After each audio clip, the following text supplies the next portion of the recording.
My name's Copper and my community is Llanelli. I chose the town hall because it was a very old building.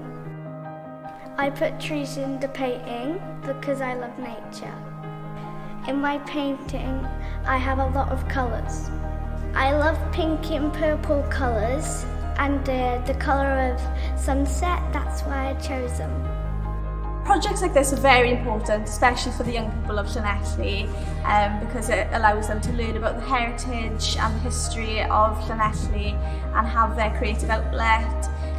So on a subject where some people might not have the opportunity to explore, this project, Square Stories, with People Speak Up and Connect to Kindness, allowed them to look into different things like the town hall square, the parks and the history, and also have different creative elements like Copper with the painting, and Angelica and Julius where they created art to show different parts of Llanelli and how interesting heritage can actually be if you put a creative spin on it, and it gives them a positive focus as well.